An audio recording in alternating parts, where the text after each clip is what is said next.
Let's begin with the obvious. The battlefield is no longer only trenches and tree lines, it's railheads, refineries, ports and information space. And over the last 6 weeks, Ukraine has prosecuted a methodical strike campaign against the Russian oil system, pipelines, pumping stations, export terminals and large refineries. This is not theatre, it's arithmetic, it's maths. Kirishi, one of Russia's largest refineries near St. Petersburg, has halted a key processing unit until after a Ukrainian drone attack, a unit that accounts for close to 40% of the plant's throughput. And that's a refinery rated at roughly 400,000 barrels per day, losing its core capacity. Reuters confirmed the shutdown via industry sources. Scale matters. Transneft, the state pipeline monopoly that handles more than 80% of Russia's crude, has warned producers that they may have to cut output if damage continues and storage buffers run out. In other words, the constraint is now physical, not political. Even Transneft's public dismissal cannot wish away broken compressors and burning tank farms. Markets have noticed. Oil prices bounced on reports that at least 10 refineries were hit in recent waves, with temporary reductions pushing Russia's refining capacity down by nearly a fifth at one point. Whatever Moscow says about rerouting to Asia, crude you cannot move or process, and it is stranded at the wellhead. So, why does Ukraine do this? Because fuel is not optional. It's not an optional for a war machine. Knock out the hydrocrackers and the vacuum distillations near the capitals, and you do not immediately darken Moscow, you force diversion. Diesel meant for Sakhalin goes west, petrol meant for Saratov moves north, and ordinary Russians queue at forecourts that flicker to zero. This is a campaign against depth. If you must protect the centre, you hollow out the periphery. Now add rail, and Ukraine has repeatedly targeted rolling stock, depots and lines, and Russia already faces a locomotive shortage. Each derailed train consists of a headline, not just a headline for a day, it's a multiplier for weeks while spare parts and crews are shuffled around. Slow the rail rhythm and the whole logistics cadence of ammunition and petrol, oil and lubricants begins to stutter. Moscow understands the strategic danger, which is why the rhetoric has escalated. In recent days, Dmitry Peskov announced that NATO is at war with Russia, a line designed to paint Western support as belligerency and to deter further assistance. It's also an admission that Russia cannot stop the bleeding on its own. The louder the claim that NATO war, the deeper the insecurity about Russian sustainability. Meanwhile, the nuclear risk refuses to recede. The IAEA reporting shelling audible around the Zaporizhia plant, with impact several hundred meters from off-site diesel storage and black smoke seen from 3 locations. These reactors are shut down, but the fuel still needs cooling. And we've been lucky more than we've been prudent. Luck is not a plan. Set that against exercises in Belarus and jitters along the Suwalski corridor. Drills are a message. Yet there is a hard limit to what Russia can actually surge while trying to hold a 1,000-kilometre front and replace thousands of drones nightly. The pattern looks familiar. Theatrical pressure at the edge to spook European capitals into pulling air defences home, and the recent incursions of Russian drones into NATO airspace.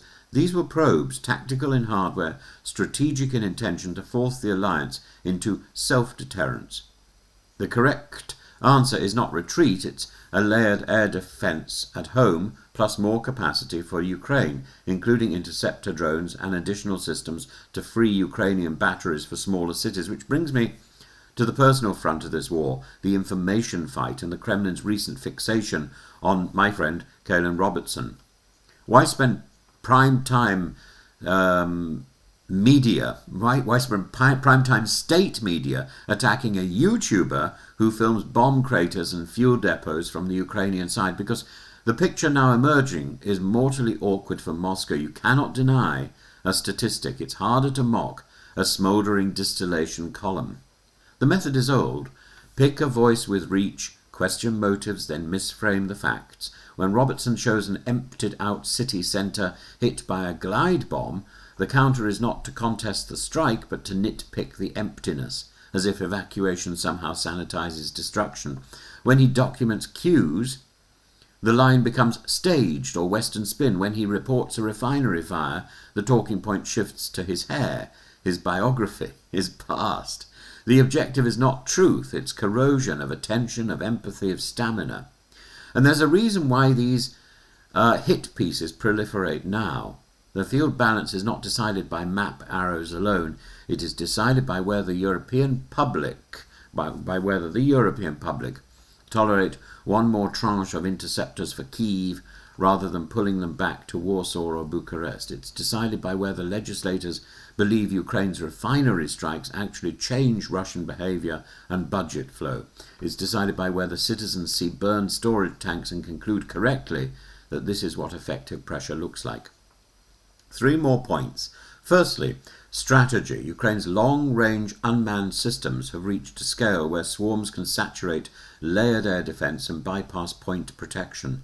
This is iteration at speed, cat and mouse, as Ukrainian officials put it, but the cat is learning faster. Western doctrine will be rewritten by Ukrainians in real time. NATO officers are already in theatre to study how to fight modern skies. That is not escalation, that is education. Second, legality. Attacks on dual-use infrastructure that directly sustain enemy military operations are lawful military objectives, subject to proportionality and precautions. Russia's daily strikes on universities, apartment blocks and hospitals in broad daylight fail that test on their face. The difference matters. It is why Russia works so hard to muddy it. Thirdly, the nuclear risk management. The IAEA's latest warning should end complacency. We need a standing, enforceable safety perimeter around Zaporizhzhia. Sensors, verification and credible consequences for violations, because a radiological incident will not respect borders or narratives. What follows from all this? Keep hitting the hard choke points. Pipelines without depots are pipelines to nowhere. Refineries without hydrocrackers are steel museums. Export terminals without power are piers for birds.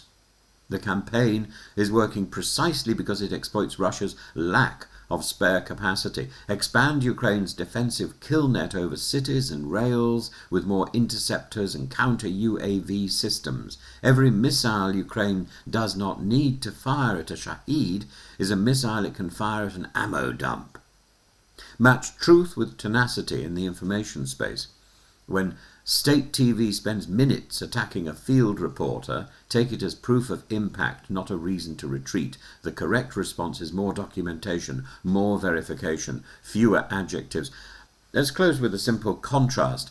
On one screen you have Reuters' copy of Kirishi, Transneft's storage limits, and IAEA readouts from Zaporizhzhia. On the other, you have a presenter in Moscow trying to turn a ruined shopping street into a punchline.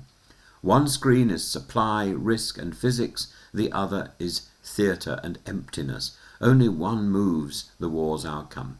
So ignore the noise, follow the pressure.